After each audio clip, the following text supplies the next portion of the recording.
Om Sai Ram. Welcome to Living Spiritually. All the things that we see in the universe are nothing but Maya's game, the creative power of the Lord. These things do not really exist. What really exists is the real absolute. Just as we mistake a rope for a garland or a stick for a serpent in the darkness, we always see things as they outwardly appear and not as what underlies all those visible things. It is only the Sadguru who opens the eyes of our understanding and enables us to see things in their true light and not as they appear. Let us therefore worship the Sadguru and pray to him to give us true vision, which is God's vision. Hemant Pant has given us a noble form of worship. Let us, he says, use warm water in the form of tears of joy to wash the Sadguru's feet. Let us besmear his body with the sandal paste of pure love. Let us cover his body with the cloth of true faith. Let us offer 8 lotuses in the form of our 8 sattvic emotions and fruit in the form of our concentrated mind, and let us apply to his head bukka, that is the black powder, in the form of devotion, and tie the waistband of bhakti and place our head on his feet.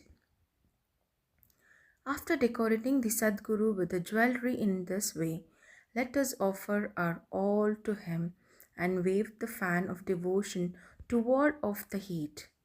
After such blissful worship, let us pray thus: introvert our mind, turn into inward, help us to discriminate between the unreal and the real, and attain non attachment for all the worldly things, and thus enable us to attain self realization. We surrender ourselves, body and soul, to you. Make our eyes yours so that we shall never feel pleasure and pain. Control our body and mind as you wish. Let our mind attain peace at your feet. Let's now know the story of Bhakta Pant. Once it so happened that a devotee named Pant, a disciple of another Sadguru, had the good fortune of visiting Shirdi. He had no desire to go to Shirdi, but man proposes one way and the God disposes the other. He was traveling in a train where he met many friends bound for Shirdi. They all asked him to accompany them and he could not refuse. They alighted at Bombay while Pant got down at Virar. There he asked his Sadguru for permission to go to Shirdi, and after arranging for the expenses, left with his friends for Shirdi. They all reached the place in the morning and went to the masjid at about 11 a.m. Upon seeing the concourse of devotees assembled for Baba's worship, they were all pleased, but Pant suddenly had a fit and fainted. They were all frightened, but they tried their best to bring him to his senses. With Baba's grace and with pitchers of water poured over his head, he regained his consciousness and sat upright as if he had just been awakened from deep sleep. The omniscient Baba, knowing that he was a disciple of another Guru, assured him fearlessness and confirmed his faith in his own Guru by addressing him as follows: Come, what may, stick to your bolster, that is support, that is his Guru, and always remain steady and in union with him. Pant at once knew the significance of this remark, and thus he was reminded of his Sadguru. He never forgot Baba's kindness in this regard. Another story, the story is about Harishchandra Pitale. There was a gentleman named Harishchandra Pitale who lived in Bombay. He had a son who suffered from epilepsy. He tried many allopathic and Ayurvedic doctors but was unable to cure his son's epilepsy. There remained only one remedy resorting to the saints. It has been stated in the chapter 15 that Dasganu, by his inimitable and splendid kirtanas, that's the songs in praise of the Lord, spread Sai Baba's fame in the Bombay Presidency. Mr. Pitale heard some of these kirtanas in 1910 and learnt therefrom and from others that Baba, by his touch and mere glance, cured many incurable diseases. Then a desire arose in his mind to see Sai Baba. After making the necessary preparation, which included presents and fruit baskets of Baba, Mr. Pitale came to Shirdi with his wife and children. He then went to the masjid with them, prostrated before Baba, and placed his sick son at Baba's feet. As soon as the child was placed before Baba, the child immediately rolled his eyes and fell down senseless. His mouth began to foam and his whole body began to perspire profusely, and it seemed as if he had breathed himself out. Seeing this, the parents became very nervous. The boy used to get such fits very often, but this fit seemed to last much longer. Tears began to flow ceaselessly from the mother's eye, and she began to wail,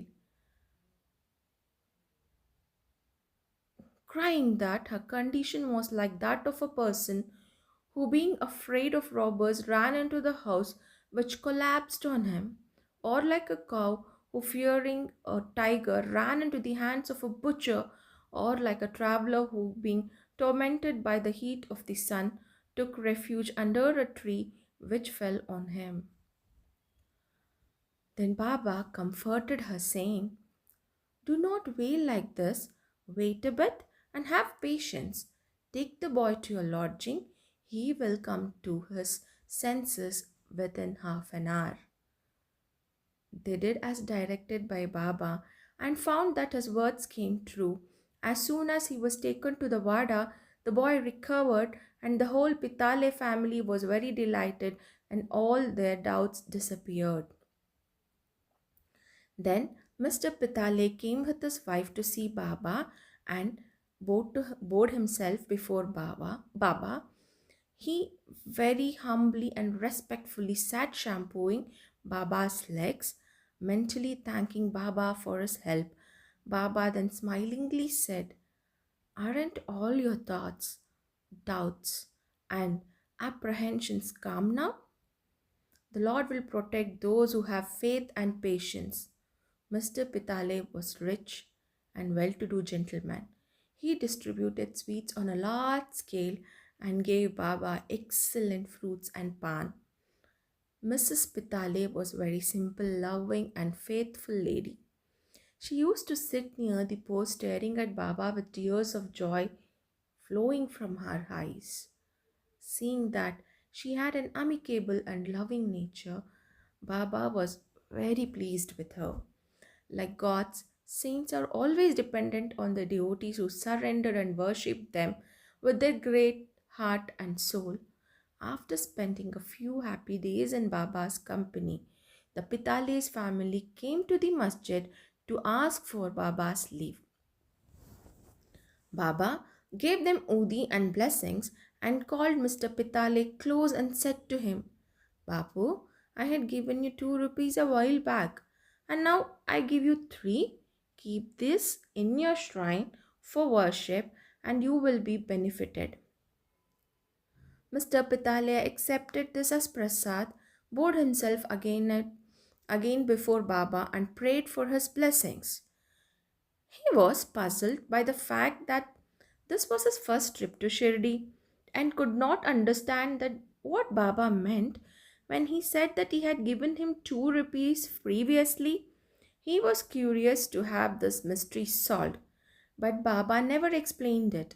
When Mr. Pitale returned to Bombay, he narrated to his old mother all that had happened at Shirdi and the mystery about Baba giving him 2 rupees previously. The mother too did not understand the mystery initially, but upon thinking about it more seriously, she was reminded of an old incident which solved the mystery. She said to her son, "As you now went to Sai Baba with your son, so had your father. He took you to the Akkal Court for the darshana of the Maharaj many years ago. That Maharaj was also a Siddha, a perfect yogi, omniscient and liberal. Your father was pure and devout, and his worship was accepted. He then gave your father 2 rupees to keep in the shrine and worship. Your father worshipped them accordingly till his death, but thereafter the worship was neglected and the rupees were lost.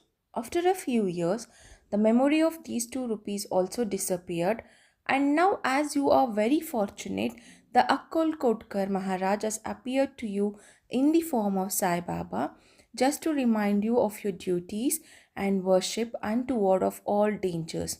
Now beware henceforth, live off all doubts and bad thoughts, follow the path of your ancestors and behave well. Go on worshipping the family gods and the rupees and take pride in the blessings of the saints. Sai Samarth has kindly revived the spirit of bhakti in you. Cultivate it to your benefit. Hearing this mother's remarks, Mr. Pitale was very delighted. He was convinced about Baba's all pervasiveness and the significance of his darshan. From that time on, he became very careful about his behavior. The miracles of Sai Baba.